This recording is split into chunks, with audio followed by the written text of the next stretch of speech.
You already know how to make an object bounce off of all four walls, and you know how to draw a rectangle. So how would you put these elements together to make a game like Pong, where you have a paddle that you can move and the ball bounces off the paddle? First, let's think about how to make the paddle move.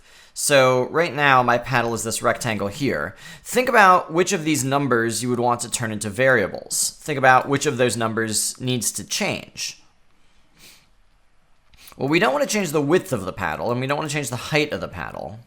This is the y-coordinate of the paddle, and we don't want to change that one. So it seems like the x-coordinate of the paddle is the only thing that we want to change. If you wanted the paddle to follow the mouse, you might be tempted to do something like we did before, like mouse x, mouse y, which uses the mouse's coordinates to control the upper left-hand corner for where we draw the rectangle. But the problem with that is, now the rectangle is moving all over the screen with your mouse, and we want it just to move left and right with your mouse. So the solution is to keep the rectangle's x-coordinate with your mouse, but keep the y-coordinate fixed at whatever height you wanted to display it at. So now if I run the code, you'll see that it moves left and right with my mouse, but it doesn't matter if my mouse moves up and down, the height of the rectangle is fixed.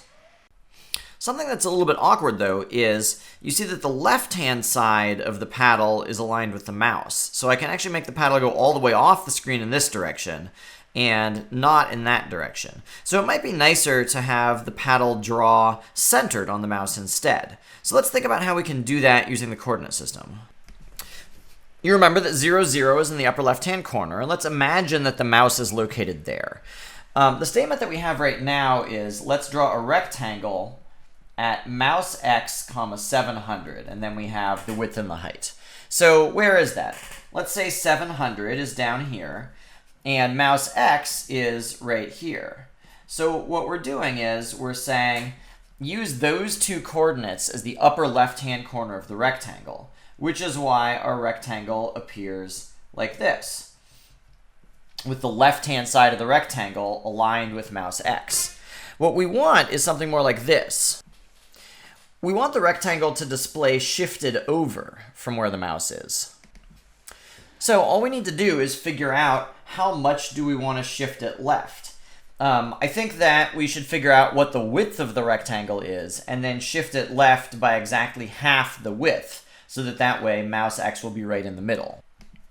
I forgot what the width was, so I had to check it. So here's rectangle, mouse x 700, and then 350 is the width that I'm using. So half of 350 is 175. So what that means is we want to shift left by 175. How are we going to do that?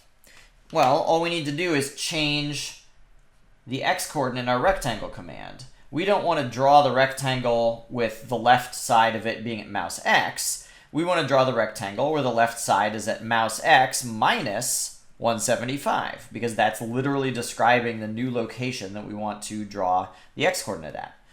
So we'll say mouse x minus 175, and then the rest of it can be the same.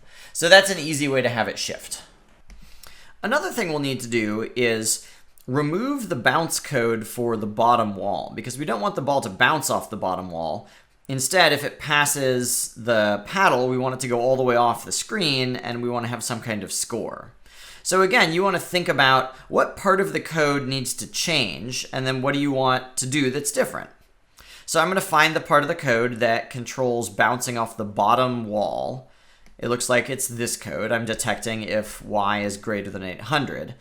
And I still want to check if y is greater than 800, except now I don't want to bounce. What do I want to do? I think what I want to do is subtract from lives and then maybe reset ball position. And I might also want to change its current speed and direction. So all three of those things.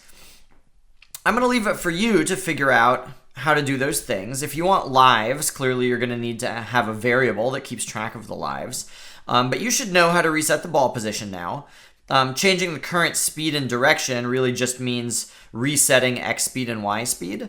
So I think you should change the current speed and direction so that it's moving down and left or down and right, something like that. And if you want to get fancy, you could use random numbers to add some randomness in there as well.